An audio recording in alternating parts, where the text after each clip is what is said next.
দর্শক, নির্বাচন নিয়ে শঙ্কা, সংশয় কিংবা ষড়যন্ত্র তত্ত্ব যাই থাকুক না কেন, গেল 2 সপ্তাহে অন্তর্বর্তী সরকারের কার্যক্রম দেখে এটুকু অন্তত বলা যেতেই পারে যে নির্বাচনী ট্রেনে এখন বাংলাদেশ।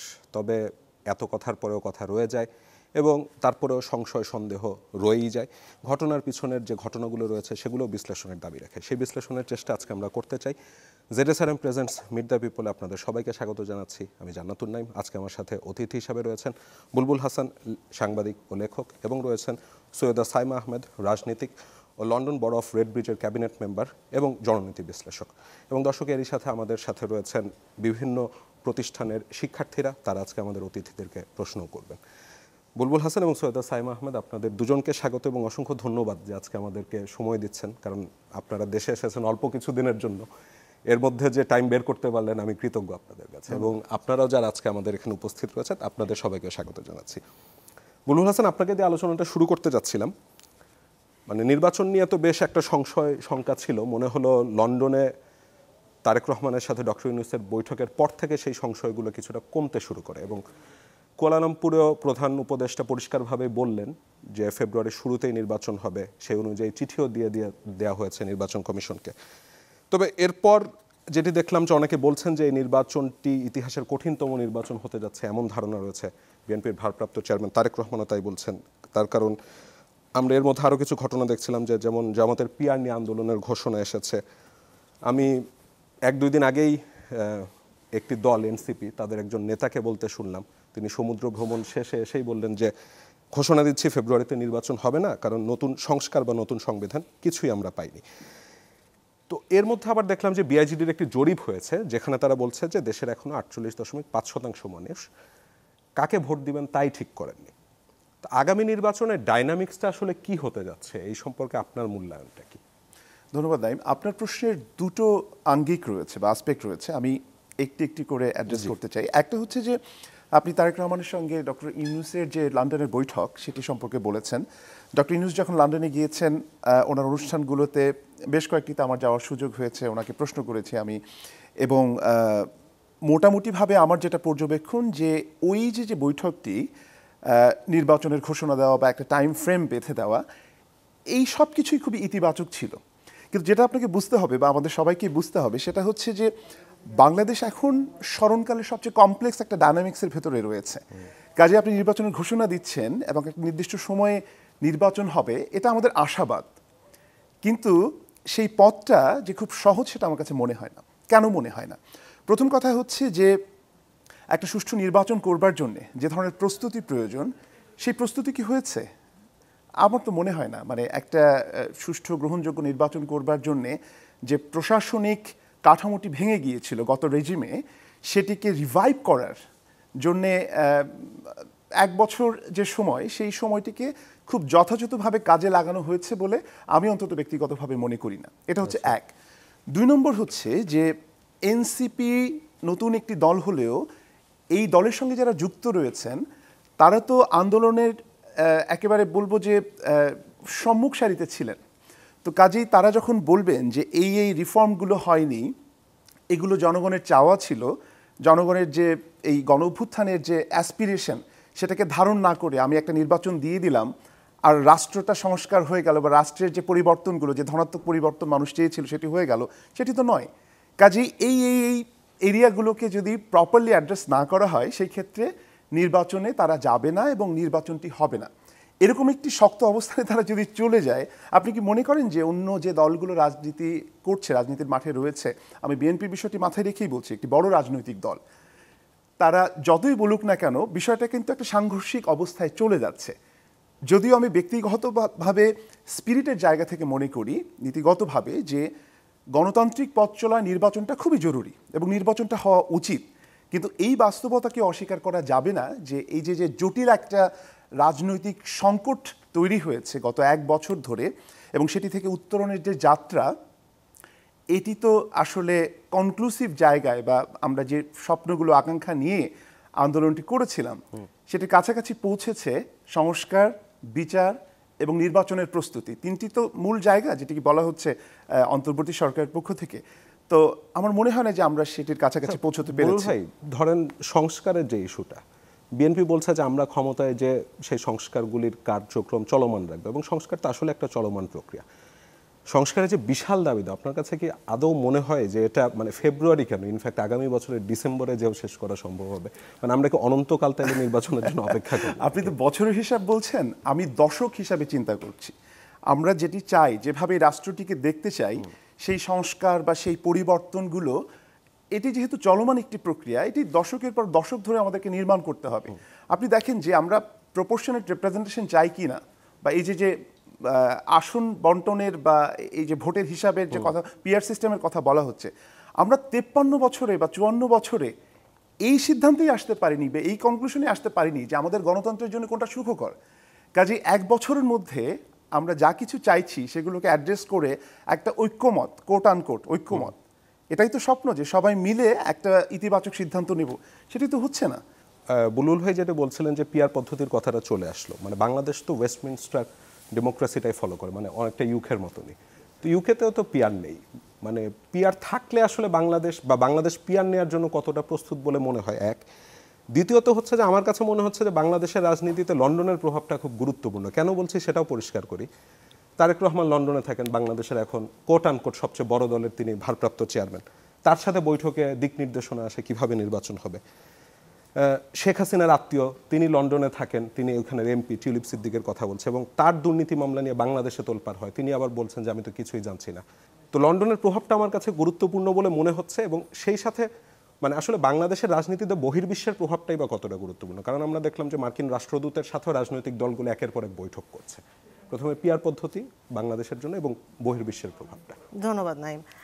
পিআর পদ্ধতিতে ইউকেতেও এখন ব্যাপক আলোচনা হচ্ছে। আমরা দেখেছি জাস্ট গত বছরই লিবডেম, আমাদের one of the major parties, এটা একটা বিল এনেছে, তারা চায় পিআর সিস্টেম, এবং এই প্রথমবারের মতো মাত্র কয়েক ভোটে ওইখানে বিলটি পাস হয় যে আমরা চাই প্রপোর্শনাল রিপ্রেজেন্টেশন, যেটা আগে কখনোই ইউকেতে চর্চা হয়নি। আমাদের ইউজুয়ালি এটাকে বলে ফার্স্ট পাস দ্য পোস্ট, মানে যে আগে সর্বোচ্চ ভোট পাবেন, সেটা যদি এক ভোটেরও ব্যবধানে হয় তিনিই নির্বাচিত প্রতিনিধি হবেন। সো এটা হয়েছে, কিন্তু লেবার গভর্নমেন্ট থেকে আমাদের প্রধানমন্ত্রী বলেছেন কিয়ার স্টারমার ভেরি ক্লিয়ারলি যে এই মুহূর্তে এটি হলেও এটি মানে আইন আকারে বের করা। আপনারা জানেন যে দুটি ধাপ থাকে, একটি হচ্ছে প্রস্তাব পেশ করা, প্রস্তাব গ্রহণ হওয়া, আরেকটি আইন হিসাবে প্রকাশিত হওয়া। যদিও মেজর ভোটস এসেছে, মেজর বলতে মাত্র 5-7 ভোটের ব্যবধানে তারা গত বছর লিবডেমের সাথে আমাদের লেবারের পক্ষ থেকে কিছু ব্যাক বেঞ্চার জয়েন আপ করেছেন। এই কারণে পিআর সিস্টেম ইউকেতে এখন একটি বাংলাদেশের মতোই বেশ আলোচনার জায়গা তৈরি করছে, এবং লোকাল গভর্নমেন্টেও চিন্তা করা হচ্ছে যে প্রপোর্শনাল রিপ্রেজেন্টেশনটা কতখানি গুরুত্ব বহন করবে আপাত দৃষ্টিতে। কিন্তু ওয়েস্টার্ন কমিউনিটিতে বলেন বা ইউকেতে বলেন, এখনও প্রপোর্শনাল রিপ্রেজেন্টেশনকে বলা হয়নি যে এটি একটি যথাযথ প্রক্রিয়া, এটি পরীক্ষিত প্রক্রিয়া নয়। এটি একটি প্রস্তাব আকারে আসছে, কিন্তু কেউই পুরোপুরিভাবে এটাকে গ্রহণ করছে না। ইউকেতে এই মুহূর্তে তার সম্ভাবনা নেই, কারণ তারা মনে করছে প্রচলিত ব্যবস্থাটাকেই আরও শক্তভাবে করতে হবে। কারণ এই যে রিসেন্ট যে জেনারেল ইলেকশন হলো, সেখানে কিন্তু শরণার্থীকালে সবচেয়ে ডিসপ্রপোর্শনেট ভোটিং সিস্টেম আমরা দেখেছি। হ্যাঁ, তো সেক্ষেত্রে এই প্রস্তাবটি যখন আসে, তখন তারা মনে করছে যে ভোটার সংখ্যাও কিন্তু কমে যাচ্ছে দিনে দিনে। ফোকাসটা তখন কিন্তু সিস্টেমের দিকে যাচ্ছে, যে আমাদের সিস্টেমটাকে আমরা কিভাবে আরও শক্ত করতে পারি, যে প্রক্রিয়াগুলো চলছে সেটিকে কিভাবে আমরা পরিবর্ধন করে আরও বেশি সবার গ্রহণযোগ্যতা নিশ্চিত করতে পারি। তো কাজেই একটা সিস্টেমকে ইউকেতে হঠাৎ করে বদলে দেওয়া হয় না। সেটি বিল আকারে আসলেও অনেক সময় দেখা যায় বিতর্ক করে এটাকে পরের কোনো একটা প্রস্তাব হিসেবে রাখা হয়, অথবা সময় বুঝে যখন মনে হয় যে এর জন্য সরকার রেডি, বা সেই সরকারের অন্যান্য যে সলিউশনগুলো রয়েছে সেগুলি কাজ করছে না, তখন এটাকে কনসিডার করা হয়। So this has always been the plan. আপনার পরের যে অংশটুকু আপনি বলছেন লন্ডন কেন্দ্রিক, আমি বলবো এটা যুক্তরাজ্য মনে হয় আপনি বলতে চাচ্ছেন। তো যুক্তরাজ্য বা বহির্বিশ্বের যে প্রভাব, পশ্চিমা বিশ্বের প্রভাব আমরা বরাবরই দেখেছি, শুধু বাংলাদেশ নয়, আমাদের এই আমরা যদি এই জিওগ্রাফিক্যাল এরিয়াটা দেখি, এই জায়গাটিতে সবসময়ই আমাদের দক্ষিণ এশীয় প্রেক্ষাপটে পশ্চিমা একটা প্রভাব সবসময় ছিল এবং আছে। আগামী নির্বাচনে কি এটা একটা বড় ফ্যাক্ট হবে নাকি? বড় ফ্যাক্ট আমার মনে হয় না হবে।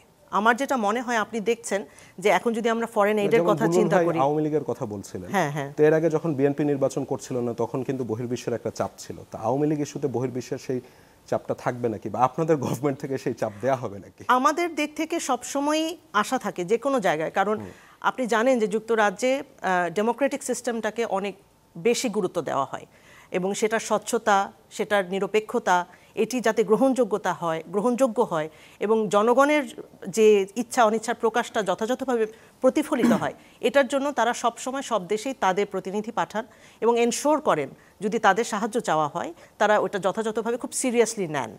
কিন্তু সেদিক থেকে আমি বলবো যে এদিক থেকে আমরা চাপ সৃষ্টি করছি কিনা, ইউকে থেকে আপাত দৃষ্টিতে বাংলাদেশের উপর চাপ সৃষ্টির কোনো কারণ নেই। কারণ আমরা যেটা আশা করেছি, আমাদের যে অভিপ্রায় সেটা সবসময় থাকে যে ধরনের নির্যাতন নিপীড়ন আমরা দেখি, যদি এখানে কোনো রকমের দেখা যায় যে জনগণের অসুবিধা হচ্ছে বা জনগণের বিরুদ্ধে কোনো রকম আইনি ব্যবস্থা নেওয়া হচ্ছে যাতে করে তারা ভিক্টিমাইজ হচ্ছেন, সেক্ষেত্রে আপনি দেখবেন যে মাঝে মাঝে আমাদের দিক থেকে পার্লামেন্টে আলোচনা হচ্ছে। যে আপনি দেখছেন যে রিসেন্টলি হিন্দু কমিউনিটির উপর যে অত্যাচার যে চিত্রগুলো উঠে এসেছে সেটা নিয়ে কিছু কনসার্ন প্রকাশ করা হয়েছে। তার একটা বড় অংশই তো প্রোপাগান্ডা আসলে হিন্দু কমিউনিটির উপর।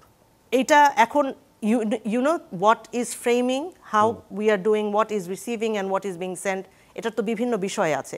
একই সাথে যখন বাংলাদেশের এই অভ্যুত্থানের সময়ের খবরগুলো গেছে, তারা সংশয় প্রকাশ করেছেন, আশঙ্কা প্রকাশ করেছেন, তারা বলেছেন যে এইভাবে কোনোভাবেই ডেমোক্রেটিক প্রসেস মেনটেন করা হচ্ছে না। সো এই জায়গাগুলো, ডায়ালগের জায়গাগুলোতে সবসময় ইউকে আসে, because piece building and bilateral relationship is very important to us. আরেকটা ছোট ব্যাপার জেনে নিতে যাচ্ছিলাম যে পিআরটা যেহেতু বলছেন যে ইউকেতে এখনো পর্যন্ত নেওয়া হয়নি, মানে বাংলাদেশ কি পিআরের জন্য প্রস্তুত বলে আপনার কাছে মনে হয়? নিম্নকক্ষে আমার কাছে মনে হয় একেবারেই না, বাট উচ্চকক্ষে প্রস্তুত কিনা? বাংলাদেশের যেটা আমি বলি যে বাংলাদেশের যে গণতান্ত্রিক প্রেক্ষাপট, আমি তো এটা একেবারে সরাসরি মন্তব্য করা আমার জন্য একটু ডিফিকাল্ট আমার অবস্থান থেকে, কিন্তু তারপরে আমি বলবো যে আমাদের এখনকার যে সিস্টেমগুলো রয়েছে সেটি তো সঠিকভাবে আমরা পরীক্ষিতভাবে সাস্টেইনেবল ওয়েতে এনশোর করতে পারি না যে এটা কাজ করছে। যে কাজটি আজ পর্যন্ত আমরা স্বচ্ছভাবে যতটুকু শিখে এসেছি সেটাই যখন সঠিকভাবে হচ্ছে না, নতুন আরেকটি পদ্ধতি যে সেটা ঠিক করবে এরই বা গ্যারান্টি কোথায়? কাউন্সিলর সাইম আহমেদ, আমি এরপর টিউলিপ সিদ্দিকের প্রসঙ্গটি আনবো, তবে আমি তার আগে সেখান থেকে কিছু প্রশ্ন নিয়ে আসতে চাইছিলাম। আমার প্রশ্নটি হচ্ছে যে আমরা 17 বছর একটা ফ্যাসিবাদের আমরা আচরণ দেখেছি, তো এখান থেকে বের হওয়ার জন্য আমাদের একটা শর্ত বা আমাদের একটা আকাঙ্ক্ষা ছিল যে দ্বিকক্ষ বিশিষ্ট সংসদ। তো উচ্চকক্ষের আমাদের একটা মূল লক্ষ্য কি, যে নিম্নকক্ষ যাতে তাদের 2/3 বেশি ভোট পেয়ে কোনো সংবিধান অনৈতিকভাবে পাশ করতে না পারে বা স্বৈরাচার হতে না পারে।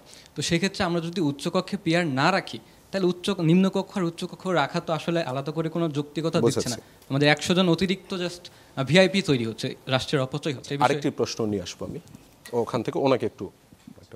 আসসালামু আলাইকুম, আমি মোহাম্মদ নাইমুল আবরার, পড়াশোনা করছি অর্থনীতি বিভাগ, ঢাকা বিশ্ববিদ্যালয়। আমার প্রশ্নটা ছিল, আমরা বিগত সময়ে দেখেছি যে পলিটিক্যাল পার্টিগুলো ভোট পায় 40%, কিন্তু আসনের ক্ষেত্রে আমরা দেখি 300-র মধ্যে 260, 270 এই ধরনের আসন, এবং যার ফলাফল স্বরূপ আমরা দেখেছি যে এই পার্টিগুলো মেজরিটি নিয়ে তাদের স্বার্থে কনস্টিটিউশনটা চেঞ্জ করে, এবং এর ফলশ্রুতিতে একটা বিশাল সমস্যা সৃষ্টি হয় আমাদের দেশে। এই জন্য প্রস্তাব করা হলো পিআর, এটা সলিউশন হিসাবে। কিন্তু পিআরের ক্ষেত্রে আমরা যে সমস্যাগুলোর কথা শুনতে পাচ্ছি, যে আমরা দেখছি যে আমাদের রংপুর অঞ্চলে বাজেটের অনেক বড় একটা বৈষম্য রয়েছে। আমরা যদি পিআরে যাই, সেখানে অঞ্চলভিত্তিক দল গড়ে উঠতে পারে। আমাদের চিটাগাং হিল ট্যাক্সের সমস্যা রয়েছে। আমরা দেখছি আমাদের সংখ্যালঘু সম্প্রদায়কে কীভাবে আমাদের প্রতিবেশী রাষ্ট্র মিসইউজ এবং মিসগাইড করার চেষ্টা করছে, যার ফলে এই জায়গায় এমন কিছু কনসার্ন এবং থ্রেটের সৃষ্টি হয় যেটা আমার সভারেনিটি এবং সিকিউরিটির জন্য বিশাল থ্রেট সৃষ্টি করে। তো এই ধরনের কস্ট বেনিফিট অ্যানালাইসিসের সমীকরণে দাঁড়িয়ে আপনাদের মতামত কি? বাংলাদেশ কি আসলে পিআরের জন্য প্রস্তুত, এবং বাংলাদেশ কি পিআরে যাওয়া উচিত? আপনাদের মতামতটা জানতে চাচ্ছি। বুলবুল ভাইয়ের অপিনিয়ন জানতে চাচ্ছিলাম। দুটো প্রশ্ন। ধন্যবাদ। দুটো প্রশ্ন বেশ কাছাকাছি। আমি একটু বিষয়টাকে ডিফারেন্টলি দেখতে চাই। মানে পিআর পদ্ধতিটা আমাদের দেশের জন্য কতটুকু কার্যকরী, সেই প্রশ্নের জবাবে যাওয়ার আগে আমার কাছে যেটা বারবার মনে হয় যে এই সিদ্ধান্তগুলো, মানে ধরেন আপনি বললেন আপনার যে ব্যাখ্যাটা, এটা আমার পছন্দ হয়েছে। আমার কাছে মনে হয়েছে যে এটা খুবই গ্রহণযোগ্য এবং যৌক্তিক ব্যাখ্যা, বিং এ ডিবেটার, আমার কাছে সেটাই মনে হয়েছে। কিন্তু রাষ্ট্র কিন্তু এই ডায়নামিক্সে বা এই মেকানিজমে চলে না। মানে ধরেন আমরা এটা আলোচনা করছি, এটা একটা টেলিভিশন স্টুডিওর প্ল্যাটফর্মে বসে কথা বলছি। এখন আমরা জানি না যে 18 বা 20 কোটি মানুষের যে দেশটা, অন্যরা কি ভাবছে। এটা খুব মেজর ডিসিশন। একটা অন্তর্বর্তী সরকার এসে যদি এই নিয়মটিকে জোর করে 1 বছরের মধ্যে দিয়ে বলে যে না, এভাবে করলেই ভালো হয়, সেটা আপনার এক ধরনের পারসেপশন, একাডেমিক জায়গা থেকে হয়তো সত্য, বা সিভিল সোসাইটি যারা সদস্য রয়েছেন সেই জায়গাগুলো থেকে হয়তো যৌক্তিকতাকে প্রমাণ করা যাবে, কিন্তু ডেমোক্রেটিক যে স্পিরিট সেখানে এই মেজর ডিসিশনগুলো পার্লামেন্টে নিতে হবে। কাজে আমি মনে করি যে একটা কনসেনসাস থাকা দরকার, যে আলোচনাগুলো আমরা করছি, আপনারা যে যুক্তিগুলো দিলেন সেগুলোকে একটা পাশে রেখে প্রস্তাবগুলো আসুক, এবং নির্বাচনের ভেতর দিয়ে নতুন যে সরকার আসবে, কেননা আপনি লক্ষ্য করেন যে 1/11-এর সময় যে সরকারটি এসেছিল সেখানে কিন্তু অনেক ইতিবাচক সিদ্ধান্ত হয়েছিল বাংলাদেশের ল অ্যান্ড অর্ডার থেকে শুরু করে শুরুর দিকটা আর কি। কিন্তু যতই সময় গেছে ওই কোর স্পিরিট থেকে কিন্তু সরে এসছে, একটা নির্বাচিত সরকার ক্ষমতায় এসছে এবং তাদের ভালো কাজগুলোকেও ওন করা হয় নাই। মানে অনেক নেগেটিভ বিষয়ও ছিল যেগুলো সমালোচনা আমরা করি, কিন্তু সেই কারণে একটা সাস্টেইনেবল জায়গায় যাওয়ার জন্যে আমার মনে হয় যে এটার একটা পার্টিসিপেটরি অ্যাপ্রোচ দরকার, যে ঠিক আছে জনগণও এটা বিশ্বাস করে, এবং সেই আমি বলবো সেটা কিন্তু কোর স্ট্রেংথ। আপনি আগামী দিনের পথ চলতে গেলে জনগণকে সাথে নিয়েই পথ চলতে হবে। মানে প্রফেসর আলী রিয়াজ, আমি তাকে খুবই সম্মান করি, তার যে জ্ঞানের ব্যাপ্তি সেটার প্রতি আমার সম্মান রয়েছে, কিন্তু প্রফেসর আলী রিয়াজ বা কিছু সিভিল সোসাইটির সদস্য বা ইন্টেলেকচুয়াল বসে কিন্তু বাংলাদেশের রাষ্ট্রের এই বড় বড় সিদ্ধান্তগুলো যদি নিয়ে ফেলেন এবং সেগুলো যদি ইমপ্লিমেন্টেড হয়, পরবর্তী সময় অনেক ধরনের সমস্যা তৈরি হবে, বিশেষ করে রাজনৈতিক দলগুলো যখন ক্ষমতায় আসবে। কাজে ঐক্যমতটা খুব জরুরি এখানে। সৈয়দ সাইম আহমেদ, আপনার তো মানে তরুণদের নিয়ে কাজ করার বাংলাদেশে অভিজ্ঞতা রয়েছে এবং সেখানেও যেহেতু আপনি মানুষের সাথে মিশছেন, তো বুলবুল ভাই যে কথাটি মানে তার ইমপ্লিকেশনটা হচ্ছে যে এটা মানুষের সাথে কথা বলে করতে হবে। বিএনপি একটা কথা বলছে যে পিআর বুঝে কয়জন, মানে আপনার কি আসলে মনে হয় যে বাংলাদেশের একটা বড় জনগোষ্ঠী পিআর পদ্ধতিটা কি সে সম্পর্কে ধারণা নেই, বা নেবার জন্য আসলে বাংলাদেশ আসলেই প্রস্তুত না এখন? আমি বাংলাদেশের মানুষের বুদ্ধিমত্তাকে প্রশ্নবিদ্ধ করতে চাই না, কারণ আমি মনে করি যে কোনো বিষয় গণতন্ত্রের খাতিরে যে কোনো বিষয় আপনি বুঝিয়ে বললে মানুষ বুঝবে। ইনফ্যাক্ট যারা রাজনীতি করেন, যারা নীতি নির্ধারক, তাদের কাজই হচ্ছে যে কোনো বিষয়, যে কোনো জটিল বিষয় জনগণকে বোঝার মতো করে বোঝানো। এটি তাদের দায়িত্বের একটা বড় অংশ, এবং সেটি যদি তারা ব্যর্থ হন তার অর্থ হচ্ছে তারা আসলে কাজটি প্রপারলি করেননি। দ্বিতীয় কথা হচ্ছে যে পিআর সিস্টেমটি বোঝার আগে বা বলার আগে যারা নীতি নির্ধারক রয়েছেন তাদেরকে তো আগে একটা জায়গায় আসতে হবে, এবং এই কাজটি করার জন্য রেফারেন্ডাম দরকার। এই কাজটি ওভারনাইট কোনো সংস্কারের মধ্যে করে না। পৃথিবীব্যাপী যে কোনো এই ধরনের বড় সিস্টেমের জন্য রেফারেন্ডাম করতে হয়। এই রেফারেন্ডামটি আসে হচ্ছে একজন নির্বাচিত গভর্নমেন্ট সরকারের হাত ধরে। এখন যতক্ষণ পর্যন্ত না আপনি নির্বাচিত সরকারের হাত ধরে বিষয়গুলো করছেন, ততক্ষণ পর্যন্ত তো আসলে সেটি নিয়ম অনুযায়ী হবে না, নিয়ম বহির্ভূত হবে। আর তৃতীয় যে কথাটি হচ্ছে, এর আগে আপনার মনে আছে ইলেকট্রনিক ভোটিং সিস্টেম নিয়ে একটা বিরাট আয়োজন হয়েছিল। অ্যান্ড ইলেকট্রনিক ভোটিং সিস্টেমও কিন্তু পরিষ্কারভাবে বোঝে ওঠার আগেই ব্যবহার শুরু হয়ে গিয়েছিল, যার কারণে আমরা দেখেছি এটি যথাযথভাবে প্রয়োগ, এর প্রায়োগিক দিকগুলো, এর লুপহোলসগুলো খুব সহজেই, দুর্বলতাগুলো খুব সহজেই কিন্তু প্রকাশ হয়ে যাচ্ছিল এবং তারপরে বাদ দেওয়া হলো। সো এই ধরনের ফেইল্ড পলিসির দিকে না গিয়ে অ্যাকচুয়ালি পলিসি প্রসেসটাকে খুব ভালোভাবে আগে বুঝে তারপর এটা সহজীকরণ করে প্রয়োগ করা উচিত। স্যারের কথার সঙ্গে একটা ছোট্ট জিনিস একটু যুক্ত করি। আপনার নিশ্চয়ই মনে আছে যে ব্রিটেনে যখন রেফারেন্ডাম হয় ব্রেক্সিট নিয়ে, আমরা যারা আমরা রিমেইনের পক্ষে ছিলাম, আমরা যারা যে আমরা মনে করছিলাম যে না ইউরোপিয়ান ইউনিয়নের সঙ্গে থেকে যাওয়া দরকার, তারা চোখের সামনে দেখতে পাচ্ছিলাম বিভিন্ন অ্যানালজি, বিভিন্ন ধরনের বিশ্লেষণ, তথ্যপত্র দিয়ে যে যদি ব্রিটেন ইউরোপ থেকে সরে যায়, মানে ইউরোপিয়ান ইউনিয়ন থেকে সরে যায়, সেটা অর্থনীতির জন্য এবং ওভারঅল মানে যে জায়গাটিতে দাঁড়িয়ে রয়েছে এটা ভালো হবে না ব্রিটেনের জন্য। কিন্তু আপনি ফলাফলটা জানেন যে ব্রেক্সিট হয়ে গেল এবং আমরা সাফার করছি, বছর পর বছর ধরে সাফার করছি। কিন্তু আমার কিন্তু এখানে কমপ্লেন করার সুযোগ নেই যে ব্রিটেনের জনগণ একটা ভুল করেছে। ভুল করলেও সেটাই তো ডেমোক্রেসি, আপনাকে সেটা মানতে হবে। কাজে এখানে আপনি বুঝতে পারছেন এবং আপনার মতটাকে আপনি প্রতিষ্ঠিত করবেন। ডেমোক্রেসির ভাষা কিন্তু এটা না, বা এটা মানে ডেমোক্রেসি এই কাঠামো দিয়ে চলে না। কাজে আমার মনে হয় যে আপনি যদি ডেমোক্রেসিতে বিশ্বাস করেন তাহলে আপনাকে একটা প্রসেসের ভেতর দিয়ে যেতে হবে, এবং সেই প্রসেসের জন্য আমরা অপেক্ষা করছি। বুঝছে। আমি বিআইজিডির জরিপের কথা বলছিলাম, সেখানে আমি দেখলাম খুব ইন্টারেস্টিং একটা ফ্যাক্ট যে দেশের 48.50% মানুষ এখনো সিদ্ধান্তই নিতে পারেনি যে কাদেরকে ভোট দেবে। অক্টোবরেও তারা মোটামুটি একই স্যাম্পল সাইজ নিয়েই একটি জরিপ করেছিল, সেখানে সংখ্যাটি ছিল 38%। মানে এই কয়েক মাসের মধ্যে আরও বেশি সংখ্যক মানুষ কনফিউজড হয়ে গেছে যে কাদেরকে ভোট দিতে যাবে। আমি এখানে একটু জরিপ করে নিতে চাই যে আপনারা কি সিদ্ধান্ত নিয়েছেন কাদেরকে ভোট দিবেন? কে সিদ্ধান্ত নিয়েছেন একটু দেখি।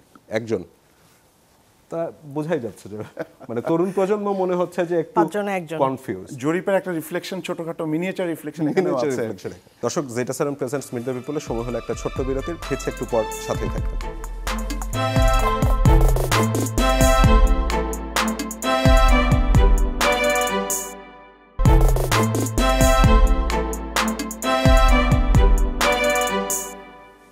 দর্শক, বিরতির পর আবারও স্বাগত। আপনারা দেখছেন ZSRM presents mid the people. আমার সাথে অতিথি হিসেবে রয়েছেন বুলবুল হাসান, সাংবাদিক ও লেখক, এবং রয়েছেন সৈয়দ সাইমা আহমেদ, রাজনীতিক ও জননীতি বিশ্লেষক।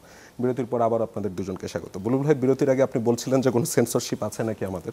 না, আমাদের কোনো সেন্সরশিপ নেই, আপনি নাম ধরেই কথা বলতে পারবেন। শিওর। না, আপনি জিজ্ঞেস করছিলেন যে কনভেনশনাল যে পলিটিক্যাল সিস্টেম, সে ব্যাপারে তরুণদের কোনো ধরনের কোনো হতাশা আছে কিনা। অ্যাবসলিউটলি। শুধু তরুণদের না, বাংলাদেশের একটা বিরাট জনগোষ্ঠীর হতাশা কেন রয়েছে আমি নাম ধরে ধরেই বলি। আওয়ামী লীগের রেজিম তারা দেখেছে, মানে ধরেন মুক্তিযুদ্ধের চেতনার কথা বলেছে। সবাই জানে যে আওয়ামী লীগের যে পথ চলা, সেখানে একটা জনসম্পৃক্ততা ছিল, কিন্তু গত 15 বছর বা 16 বছর বা এই রেজিমটাতে তারা জনসম্পৃক্ততা হারিয়েছে, জনবিচ্ছিন্ন হয়েছে। তারা মুক্তিযুদ্ধের চেতনার কথা বলেছে, কিন্তু মুক্তিযুদ্ধের যে কোর স্পিরিট, সেখান থেকে তারা সরে গেছে। তারা উন্নয়নের গল্প শুনিয়েছে, কিন্তু তারা যখন শেষ দিকে ক্ষমতায় ছিল, শেষ বছরগুলোতে আমরা দেখেছি ব্যাংকগুলোর কি অবস্থা। কত কোটি টাকা, মানে কত কোটি টাকা তো আসলে নাম্বারটা শূন্য হিসাব করতে পারি না আমরা, হাজার হাজার কোটি টাকা পাচার হয়েছে, এগুলো এভিডেন্ট। তো কাজেই প্রত্যেকটা জায়গায় জনগণের মধ্যে একটা হতাশা ভর করেছে যে এরকম একটা প্রগ্রেসিভ, অ্যাপারেন্টলি প্রগ্রেসিভ লিবারাল একটা দল, একটু সেন্ট্রাল লেফট এভাবে চিন্তা করা হতো আর কি, তাই তো? আচ্ছা, গেল আওয়ামী লীগ। বিএনপির ক্ষেত্রে কি হয়েছে? বিএনপির নেতা লন্ডনে গিয়ে বসে আছেন 17 বছর, তার দলের নেতাকর্মীরা এদেশে মার খাচ্ছে, জীবন দিচ্ছে, মামলা হামলা হয়েছে গত 17 বছরে। আপনার কি মনে হয় না যে একটা বড় রাজনৈতিক দলের লিডার, তার যে রেসপন্সিবিলিটির জায়গাটা, সেই জায়গাটাতে তিনি চরমভাবে ব্যর্থ হয়েছেন? যদি তাই হয়ে থাকে, মানে আমরা যদি সেটি এভাবে চিন্তা করি, তাহলে উনি যখন দলের নেতৃত্ব দেবেন, আপনার কি মনে হবে যে দলের চেইন অফ কমান্ড ঠিক থাকবে? প্লাস আপনি যদি দেখেন আগের রেজিম 2001 থেকে, মানে আগেরটা বাদ দেন, 91-এর ওই অংশটা বাদ দেন, শুধু এই 5 বছরের হিসাব যদি আপনি করেন, 2001 থেকে 2006, সেখানে দুর্নীতির কথা বলেন, সেখানে বিচার বহির্ভূত হত্যাকাণ্ডের কথা বলেন, 21শে আগস্টের মতো ঘটনা ঘটেছে, এই ঘটনাগুলো তো ঘটেছে। আপনি কি কনভিন্সড যে তারা আসলে এই ঘটনাগুলোর পুনরাবৃত্তি হবে না? জামাত ইসলাম একটি রাজনৈতিক দল, তারা ঘুরে ফিরে সবসময় বাংলাদেশের রাজনীতিতে যখন, মানে আপনি যখন কথা বলবেন, তাদেরকে আপনি বাদ দিতে পারবেন না, কারণ তারা দে আর ভেরি অর্গানাইজড, তাই তো? এখন অর্গানাইজড একটা দল, অ্যাপারেন্টলি তাদের বিরুদ্ধে আর্থিক দুর্নীতির অভিযোগগুলো অন্য দলগুলোর ব্যাপারে যেরকম রয়েছে, তাদের ব্যাপারে নেই। কিন্তু বাংলাদেশের মানুষ 2024 সালের বাস্তবতাকে মাথায় রেখে আমি বলছি, 1971 একটা ফ্যাক্টর, আপনি এটিকে কোনোভাবে ডিসমিস করে দিতে পারেন না, অ্যাব্রাপ্টলি বলতে পারবেন না যে 71-এর বিষয়ে আলোচনা হবে না। হতে হবে। যদি তাই হয়, সেই প্রশ্নে কি জামাত ইসলামের অবস্থানটি পরিষ্কার? এখনো পর্যন্ত পরিষ্কার না। যখন আমি খালেদ ভাই সাক্ষাৎকারী সম্ভবত বলেছেন, তিনি 47, 71 সব কিছু মিলিয়ে কিছু একটা বললেন, যাতে করে যে পরিবারগুলো শহীদ হয়েছে, যাদের আত্মীয় স্বজন যুদ্ধে নিহত হয়েছেন, এত মানুষের রক্ত, এত আত্মত্যাগ, সেটির বিপরীতে এই ধরনের ভাষা স্টেটমেন্ট, আপনি কি মনে করেন যে তরুণ প্রজন্মের একটা বিরাট অংশ যারা মনে করে যে হ্যাঁ তারা 24-কেও ধারণ করে, 71-কেও ধারণ করে, তারা জামাত ইসলাম কি মেনে নেবে? আমার তো মনে হয় না।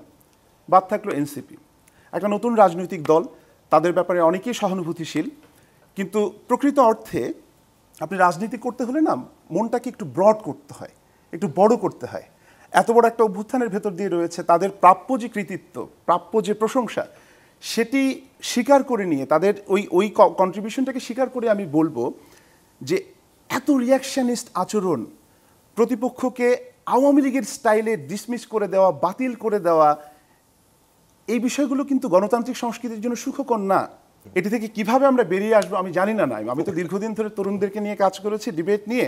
আমি একটা সময় পর্যন্ত ভীষণ রকমের আশাবাদী ছিলাম বলছি এই কারণে, আমার কাছে মনে হয়েছিল যে 24-এর পরে একটা ইতিবাচক ধারায় বাংলাদেশ যাবে, কিন্তু এর গতিপথটা এত বাম্পি, মানে এত কণ্টকাকীর্ণ আমার কাছে মনে হচ্ছে, আমি জানি না এটি শেষ কিভাবে হবে। আমি আরও কিছু প্রশ্ন নিয়ে আসতে যাচ্ছিলাম। জি।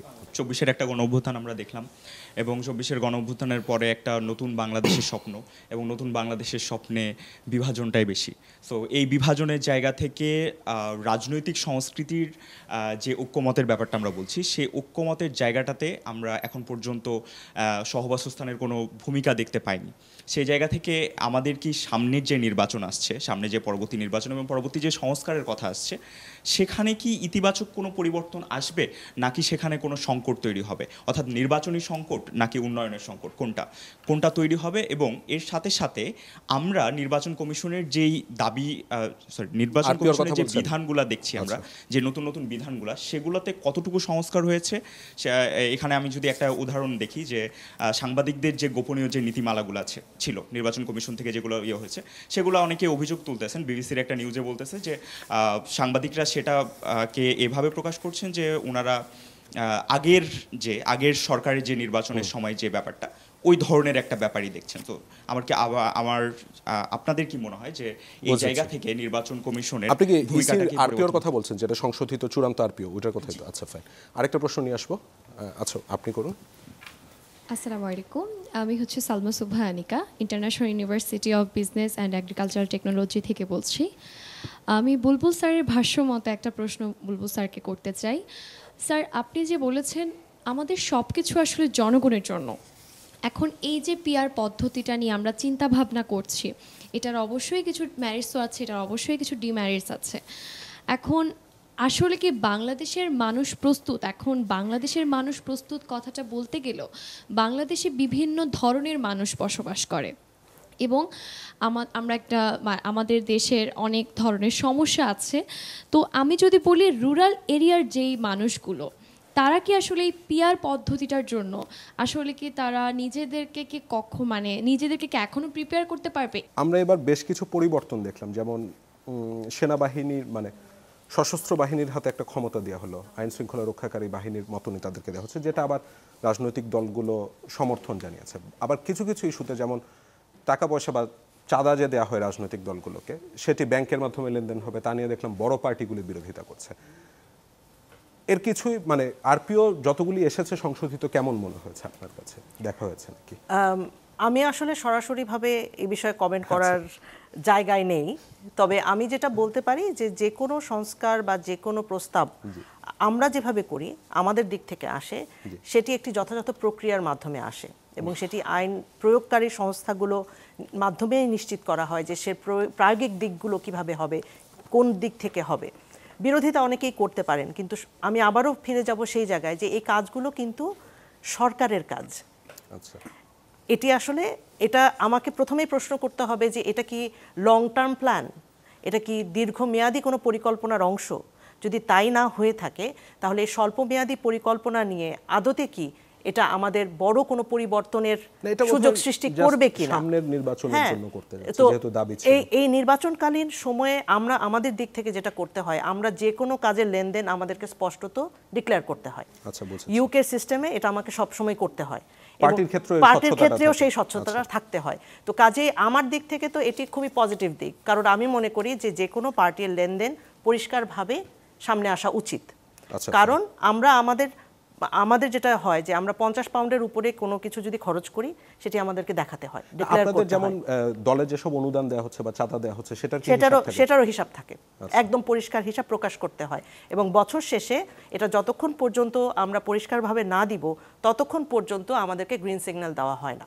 যেমন আমাদের যে কাউন্সিল অধিবেশন বসে লোকাল গভর্নমেন্টে, আমাদের এই অধিবেশনগুলোতে বার্ষিক যে অধিবেশন, সেই অধিবেশনে আমাদের সাইন করে আমাদের সমস্ত খরচের ডিক্লারেশন দিতে হয়, যেটা তারা ওয়েবসাইটে আপলোড করে, যেটা তারা যখন যা চায় আন্ডার ফ্রিডম অফ ইনফরমেশন দিতে বাধ্য থাকে সবার কাছে।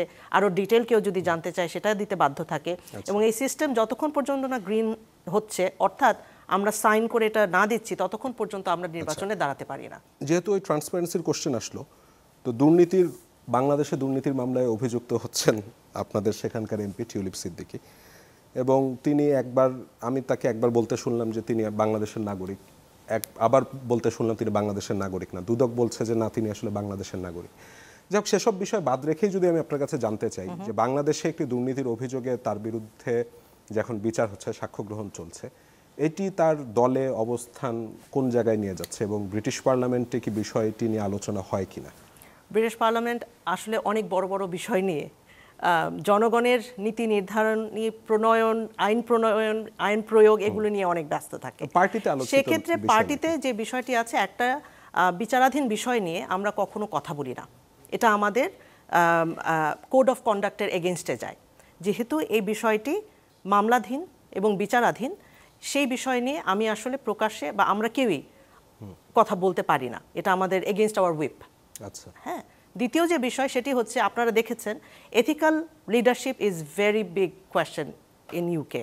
এই এথিক্যাল পয়েন্ট অফ ভিউ থেকে টিউলিপ সিদ্দিক তার মন্ত্রিত্ব মিনিস্টারশিপ থেকে স্টেপ ডাউন করেছেন, এখন তিনি এমপি আছেন। তো কাজেই এটাকে আমরা খুব পজিটিভলি নিয়েছি, বিকজ কোনো রকম ডিস্ট্রাকশন যাতে না হয় সেই কাজটি তিনি নিশ্চিত করেছেন। তিনি নিশ্চিত করেছেন গভর্নমেন্ট যেন কোনো রকম বিব্রতকর পরিস্থিতিতে না পড়ে, because of all the disturbance that's causing the star, যে ধরনের আলোচনা হচ্ছে, বিভিন্ন রকম সমালোচনা হচ্ছে, যাতে করে সরকারের যে কাজ, আমরা যে নিয়ম মেনে চলে আমাদের প্রতিদিনকার কাজ বিজনেস অ্যাজ ইউজুয়াল, যাতে কোনো রকম ব্যাঘাত না ঘটে, সেটি তিনি করেছেন। এর বাইরে আমি মনে করি না যে আমার পক্ষে এর চেয়ে আরো বেশি কিছু বলা সম্ভব। ব্যাপার জানতে চাবো, সেটা হচ্ছে যে বাংলাদেশে কথিত আছে যে স্টারমারের সাথে তার সম্পর্ক খুব ভালো দেখেই তিনি অনেক বাড়তি সুবিধা পান। বাংলাদেশে অনেক কিছুই বলতে পারে। আচ্ছা।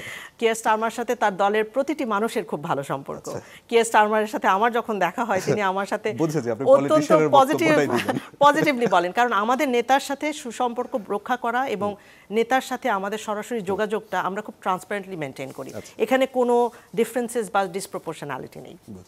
বুলবুল ভাই, আপনার আরপিওটা দেখা হয়েছে নাকি? মানে কেমন মনে হয়েছে সংশোধনের যে চূড়ান্ত প্রস্তাবগুলি দেওয়া হতে? আমার কাছে যথেষ্ট পজিটিভ মনে হয়েছে, কনস্ট্রাকটিভ মনে হয়েছে, এবং আমার কাছে এটিও মনে হয়েছে যে সেখানে যে প্রস্তাবগুলো এসছে বা পার্টিসিপেশনের বিষয়টাকে যে এনশিওর করার বিষয়টা আসছে, এবং সবচেয়ে বড় কথা যে ব্যালেন্সটা, যে ভারসাম্য রক্ষার যে বিষয়টা, এটাকে আমি পজিটিভলি দেখছি। কিন্তু আমার কাছে মনে হয় যে এটার উইন্ডোটা বন্ধ করে দেওয়ার সুযোগ নেই, এটি নিয়ে আরও বিস্তৃত আলোচনা হওয়ার সুযোগ রয়েছে। মানে যে প্রস্তাবগুলো এসছে বা রিভাইজ যে ভার্সনটি আমরা দেখেছি, সেই ব্যাপারে তো আমরা এখনো কনক্লুশনে পৌঁছাতে পারিনি, তাই না? এখানে রাজনৈতিক দলগুলোর ঐক্যমতটা জরুরি, এক। আর দুই নাম্বার, সামা খুব গুরুত্বপূর্ণ একটি কথা বলেছেন, যে যাদের জন্য আপনি নিয়ম করছেন, আইন করছেন, পলিসি বানাচ্ছেন, সেই মানুষগুলোর কাছে রাজনীতিবিদ হিসেবে এটা আপনার দায়িত্ব যে তাদেরকে বুঝিয়ে বলা। মানে একটা জনগোষ্ঠী এটি বোঝে না, আমি বুঝি কাজে আমি ভালো মনে করছি, আমি করে দিচ্ছি, এই অ্যাপ্রোচটা তো খুবই ফিউডাল একটা অ্যাপ্রোচ, খুবই সামন্তবাদী একটা অ্যাপ্রোচ। সামন্ত যুগে এটা হতো যে আপনার প্রজাদের কেন ভাবতে হবে, আমি তো রাজা বা আমি তো সামন্ত প্রভু, আমি ভাবলেই হয়ে যাবে। পৃথিবী তো অনেক এগিয়েছে, তাই না? বাংলাদেশে অনেক এগিয়েছে, কাজে এটি মনে করার কোনো কারণ নেই যে একটা ওয়ার্কিং পেপারের যে শব্দালঙ্কার, যেগুলো শুনতে ভালো লাগে বা পড়তে ভালো লাগে বা অ্যাপারেন্টলি পারসেপশন ওয়াইজ ওকে না, এটা জনকল্যাণেই আসবে, কিন্তু আমি তো এক্সপার্ট না, আমি জার্নালিস্ট, আমার কাছে যেটা ভালো মনে হয় সেটা হয়তো যে মানুষটা হয়তো এটি নিয়ে আরও গভীর গবেষণা করছেন তার কাছে হ্যাঁ অন্যরকম হতে পারে। কাজে এই মতগুলো, ভিন্নতাগুলোকে জড়ো করে একটা জায়গায় দাঁড়ানোর ক্ষেত্রে আমি মনে করি যে অন্তর্বর্তী সরকারের এই জায়গাটিতে থেমে যাওয়ার সুযোগ নেই, এটা একটা কনস্ট্যান্ট আলোচনার বিষয়। আপনি রাজনৈতিক দলগুলির যে কথা বলছিলেন, মানে বাংলাদেশের কোনো রাজনৈতিক দল, সাপোজ জামাত যখন বলছে যে আমরা পিআরের দিকে যেতে চাচ্ছি, জামাত তো বলে জনগণ চাচ্ছে। বিএনপিও যখন কোনো সিদ্ধান্তের কথা বলে তখন বলে জনগণ চাচ্ছে। এই জনগণটা কারা? মহিউদ্দিন আহমেদ এই বিষয়ে একটা মজার কথা বলেছেন, লেখক, কলামিস্ট এবং চিন্তক।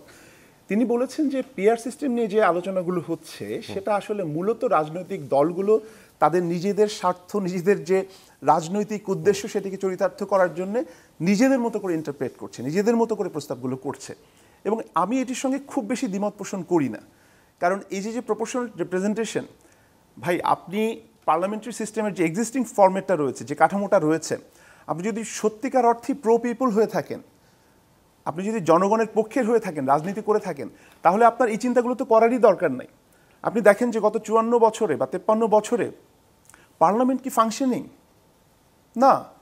পার্লামেন্টে কি মানুষের কথা নিয়ে আলোচনা হয়েছে? কেউ আমাদেরকে গান শুনিয়েছে, কেউ বন্দনা করেছে নেতা নেত্রীর? তো পার্লামেন্টের তো এটা কাজ না, সেখানে পলিসি বানানোর কথা। তো সেটা যদি হতো তাহলে আমাদের এই আলোচনাগুলো কিন্তু করতে হতো না। আমার কাছে মনে হয় যে ওই জায়গাটা আবারও মিসিং। এবং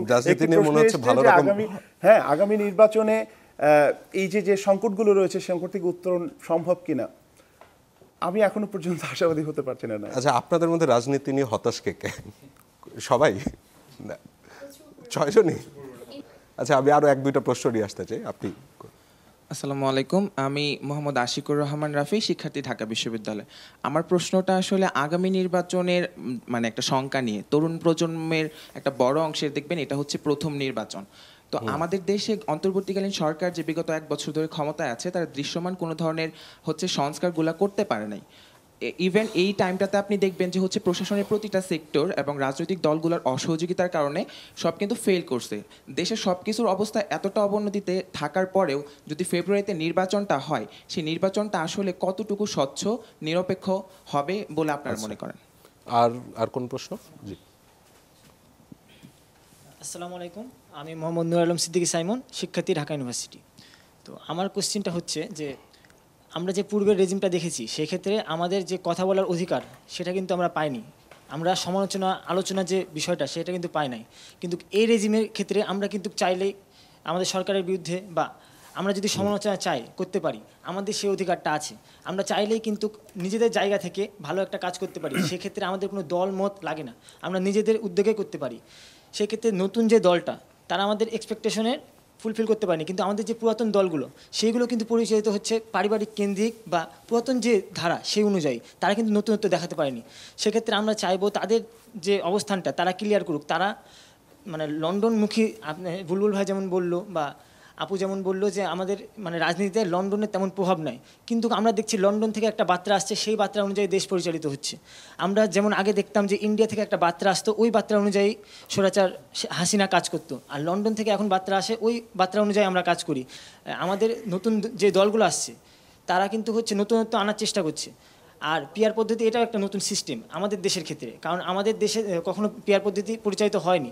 তো যখন কোনো নতুন জিনিস আসে আমরা কিন্তু সেটাকে গ্রহণ করি।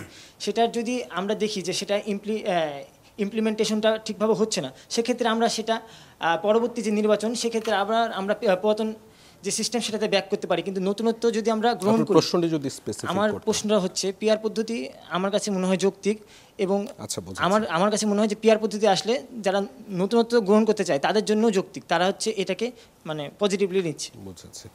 সুষ্ঠু নির্বাচনের মানে বেশ অনেক লম্বা চড়া প্রশ্ন আছে। সুষ্ঠু নির্বাচন নিয়ে শঙ্কা একটি দেখা যাচ্ছে, এবং বলু ভাই আপনিও শুরুতে বলছিলেন যে এখন প্রশাসনের যে প্রস্তুতি তাকে যথেষ্ট নাকি। তো এই সুষ্ঠু নির্বাচন ফেব্রুয়ারির মধ্যে নিশ্চিত করতে গেলে কি করতে হবে? একটা বিভিন্ন গোয়েন্দা তথ্য আছে যে আওয়ামী লীগের একটা বড় অংশ তো দেশে রয়ে গিয়েছে, তারা নাশকতা করবে নাকি, এবং সেই নাশকতা ঠেকাবার মতন আইন শৃঙ্খলা পরিস্থিতি আপনার মতে আছে নাকি, এবং সেই সাথে মতামত প্রকাশের স্বাধীনতার কথা উনি বলছিলেন।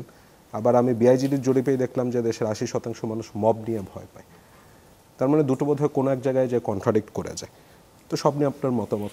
ছোট ছোট করে উত্তর দিই। প্রথম যে প্রশ্নটা করেছেন আপনি বলেছেন যে মানে আপনার প্রশ্নটা করতে গিয়ে একটি জায়গায় বলেছেন যে ওই অর্থে পরিবর্তনটা হয়নি, মানে অন্তর্বর্তী সরকার যেটা করতে চাচ্ছেন অনেক কিছুই করতে পারছেন না।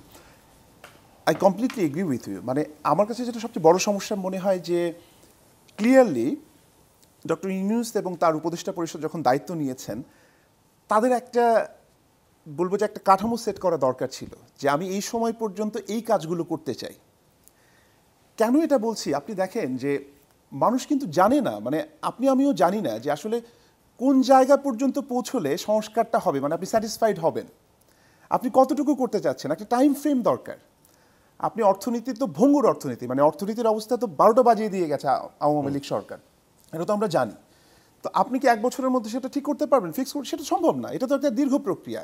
আপনি যে দায়িত্বগুলো নিয়েছেন প্রত্যেকটা একটা দীর্ঘস্থায়ী প্রক্রিয়া, কাজে আপনাকে এটা স্পেসিফাই করতে হবে যে আপনি কতদিন এই দায়িত্বে থাকতে চান এবং কতটুকু পর্যন্ত পরিবর্তন করতে চান, আপনার টার্গেটটা কি।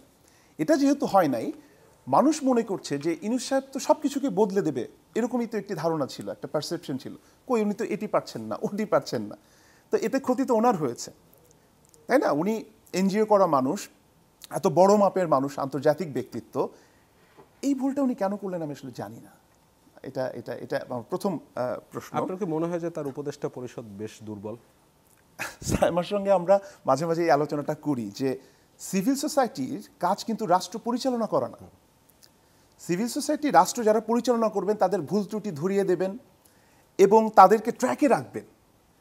আমরা তো জানি না কার রোলটা কি, মানে সিভিল সোসাইটি রাষ্ট্র পরিচালনায় নেমে গেছেন এবং আমরাও অ্যাপারেন্টলি খুব খুশি, আরে অমুকের তো এই এক্সপোজার আছে, অমুক তো সুন্দর কথা বলেছেন টক শোতে, আমাদের দেশটা বোধহয় বদলে যাবে। এটা হয় না, এটা হয় না। দিন শেষে রাষ্ট্রের মৌলিক ধনাত্মক পরিবর্তনগুলো রাজনীতিবিদদের ভেতর দিয়ে আসতে হবে। এটা হচ্ছে একটা বিষয়। 2 নম্বর বিষয় হচ্ছে যে আরেকজন প্রশ্নকর্তা বলেছেন যে মত প্রকাশের স্বাধীনতা।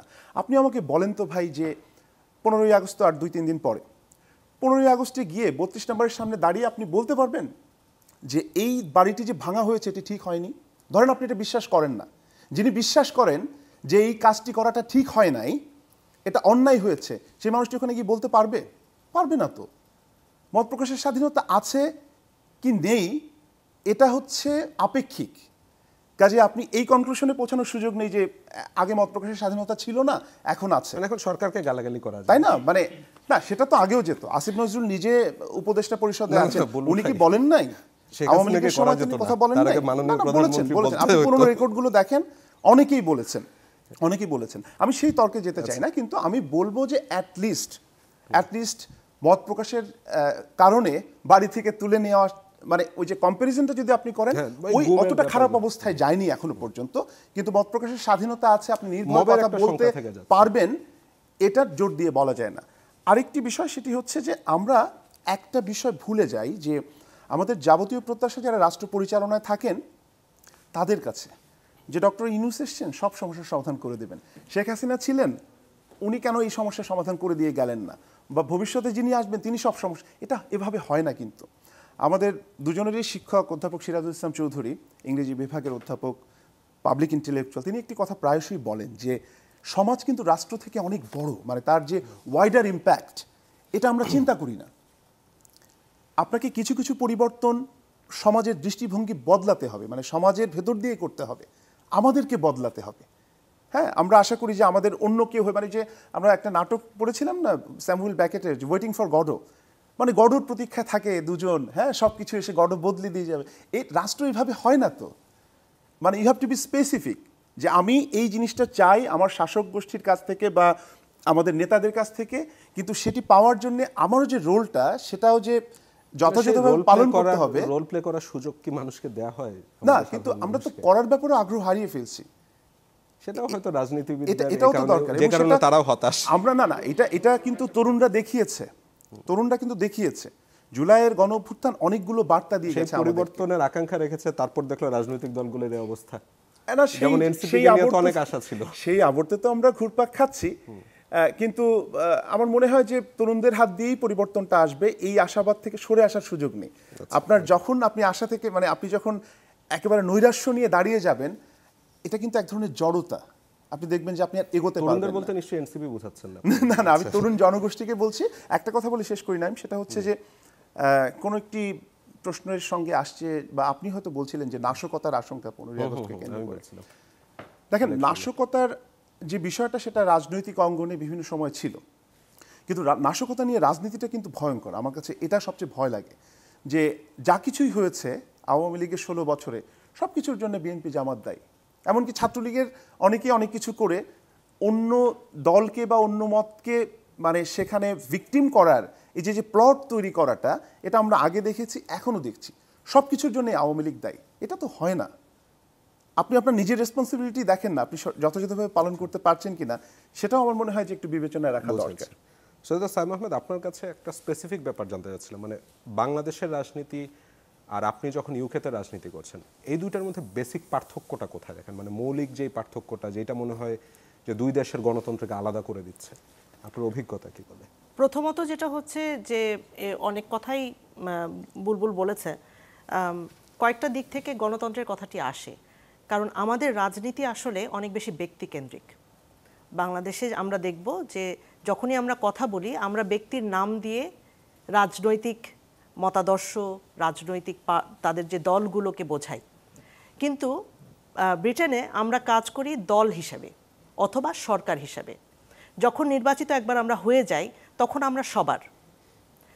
একটি সরকার যখন তার পজিশনে আসে যে নির্বাচনের মাধ্যমে সরকার গঠন করে, তখন কিন্তু তারা গণপ্রজাতন্ত্রী বাংলাদেশ সরকার, তারা বাংলাদেশের সরকার। কাজেই কেউ যদি বলেন যে আমি আওয়ামী লীগ সরকার বা আওয়ামী লীগের দল সরকার, এই সেপারেশন অফ পাওয়ারটা খুব জরুরি, যেটা আমাদের স্পষ্টত আছে। যার কারণে যেটা বুলবুল বলল যে প্রধানমন্ত্রী যিনি হন তিনি দলীয় প্রধান থাকতে পারেন না, কারণ দল একটা নির্দিষ্ট ধারা এবং গতিতে চলে। সরকারে থাকলে দলের একটা নির্দিষ্ট গতির প্রকৃতি থাকে, সেটা আমরা আলাদাভাবে নির্ধারিত বাংলাদেশের করি। বড় দলগুলোর এই দিকে এত আগ্রহ কেন? মানে বিএনপিও এইবার এই জায়গাটাতেই ভেটো দিয়েছে এবং তারা বলছে যে আমরা সব পদেই থাকতে চাই। সেটা আসলে তারাই ভালো বলতে পারবে। আওয়ামী লীগের ক্ষেত্রেও তাই ছিল। হ্যাঁ, সেটা তারাই ভালো বলতে পারবে, কিন্তু আমার যেটা মনে হয় সেটা হচ্ছে এক ধরনের fear of separation of power. মানে হচ্ছে যে আমার হাত থেকে হয়তো ক্ষমতা কমে যাচ্ছে, মানে কেন্দ্রীভূত করে রাখতে চায়। কেন্দ্রীভূত করার একটা আমরা সবসময় দেখেছি। এটা শুধু ক্ষমতা কেন্দ্রীভূত না, আপনি দেখবেন প্রশাসনও কিন্তু কেন্দ্রীভূত। স্থানীয় সরকার আজ পর্যন্ত বাংলাদেশে সঠিকভাবে তাদের ক্ষমতার প্রয়োগ বা তাদের ক্ষমতার অর্জন করার পর সেটি যে সঠিকভাবে পরিচালনা করার মতো স্বাধীনতা পায়নি। এই বিষয়ে কিন্তু আপনাদের কথা বলতে হবে, কারণ সেন্ট্রাল গভর্নমেন্ট আর লোকাল গভর্নমেন্ট, উচ্চকক্ষ নিম্নকক্ষ, এই ধরনের সংস্কার আনার আগে আপনি আপনার লোকাল গভর্নমেন্টকে এম্পাওয়ার করছেন কিনা, ডেভলিউশন অফ পাওয়ার হচ্ছে কিনা, দ্যাট ইজ মোর ইম্পর্ট্যান্ট। যেমন আমি স্থানীয় সরকারের প্রতিনিধিত্ব করি, আমি একটা বাজেট পেশ করি, আমাকে প্রতি বছর সেখানে এনশিওর করতে হয় আমার এলাকার এবং আমার যে সীমানা রয়েছে এই পুরো কাউন্সিলটি ঠিকমতো পরিচালিত হচ্ছে কিনা। আমি ক্যাবিনেট মেম্বার হিসাবে ক্যাবিনেটের ভূমিকা পালন করি। মন্ত্রীর কাজ করছেন, কারণ তাকে ন্যাশনাল পলিসি করতে হচ্ছে। তার সেই ন্যাশনাল পলিসি আমি লোকালি ইন্টারপ্রেট করছি আমার এলাকার সঠিক কোন জায়গায় কী কাজ হবে সেটা বুঝে। কাজে তিনি আমাকে একটা ফর্মুলা দিচ্ছেন, আমি সেই ফর্মুলাটি প্রয়োগ করে সেটার সমাধান বের করছি। এই কাজটি বাংলাদেশে এখন পর্যন্ত হয়নি। এখনও স্থানীয় পর্যায়ে এমপিদের, মন্ত্রীদের অত্যন্ত বেশি হস্তক্ষেপ। ইভেন আমরা দেখেছি গতবারও প্রতীক নিয়ে এক ধরনের নির্বাচন করার, আমরাও প্রতীক নিয়ে নির্বাচন করি, কিন্তু আমাদের প্রতীক নিয়ে নির্বাচন ডেভলিউশন অফ পাওয়ার হওয়ার পর, নট বিফোর। সো ফার্স্ট হচ্ছে কি আপনাকে স্ট্রাকচারটা ঠিক করতে হবে। মুভ অ্যাওয়ে ফ্রম ইউনূস সরকার, মুভ অ্যাওয়ে ফ্রম হাসিনা সরকার, name them as a whole. তখনই দেখবেন আপনি আসলে ক্ষমতাটি বন্টন করছেন, আপনি একজন মানুষকে দেখছেন না, আপনি দলকে দেখছেন। তখন কিন্তু আপনার অ্যাকাউন্টেবিলিটি বেড়ে যায়, কারণ সেই দলের একজন ভুল করলে পুরো দলটি তখন ভুল করে। এই কাজটি আমার কাছে মনে হয়েছে যে খুব গুরুত্বপূর্ণ, আমাদের এই দিকে একটু খেয়াল দিতে হবে। আরেকটি বিষয় এসেছে, সেটি হচ্ছে যে আমরা অনেক বেশি রাজনীতি ফোকাস। আমি হেডলাইন দেখিয়ে বাংলাদেশে এসে কিছু নিউজ পেপারের হেডলাইন্সগুলো দেখছিলাম, এত বেশি রাজনীতি ফোকাস হেডলাইন্স, এত বেশি আমাদের মত প্রকাশ, যে যেখানে যাচ্ছে রাজনীতি নিয়ে কথা বলছেন, কারণ মানুষ এটা নিয়ে কথা বলতে পছন্দ করে। বাংলাদেশিদের মতো বা দক্ষিণ এশীয়দের মতো রাজনীতি সচেতন জনগণ কিন্তু পৃথিবীর আর কোথাও নাই। আমরা অনেক কষ্ট করে ডোর নকিং করে ভোটারদের আনি, প্রতি সপ্তাহে আমাকে বসতে হয় মানুষের দরজায় দরজায় গিয়ে বলতে হয়। নির্বাচন ছাড়া আমি একা যাই, আমার আরেকজন যিনি যান, প্রতি সপ্তাহে গিয়ে তাদেরকে বলতে আপনার কি অসুবিধা বলেন, আমি সমস্যার সমাধান করব। এটা আমাদের বাধ্যতামূলক, এটা করতেই হয়। এবং এই কাজগুলো আমাদের করে করে তাদের সমস্যার সমাধান করে তারপরে ভোটের জন্য যেতে হয়। তো এই কাজগুলো কিন্তু এখানে হয় না। আমরা যেটা করি, জনগণ সমস্যার সমাধান দিতে পছন্দ করি, জনগণের মাধ্যমে আমরা বলার চেষ্টা করি রাজনীতি কিভাবে হবে। রাজনীতি, politics is a profession and a service. এটা এখনও আমার মনে হয় যে স্টেটসম্যানশিপকে মানে আমরা এখনও তৈরি করতে পারিনি বাংলাদেশে, যেটা খুবই দরকার। নীতি নির্ধারক অর্থাৎ policy maker, politician and political activist, এই তিনটি কিন্তু ভিন্ন আলাদা ধারণা। এখানে বাংলাদেশে এটা মিলেমিশে একাকার হয়ে গেছে। আমরা পলিসি মেকিংটা আসলে ইমপ্লিমেন্ট করতে পারি, এটা আমাদের করা জরুরি। কাউন্সিলর সাইম আহমেদ, আপনাকে অসংখ্য ধন্যবাদ, এবং বুলবুল হাসান, আপনাকে অসংখ্য ধন্যবাদ। যারা এখানে আজকে উপস্থিত হয়েছেন আপনাদেরকে অসংখ্য ধন্যবাদ। দর্শক, এরই সাথে শেষ করছি ZSRM presents meet the people. যারা এতক্ষণ আমাদের সাথে ছিলেন তাদের সবাইকে অসংখ্য ধন্যবাদ। শুভরাত্রি।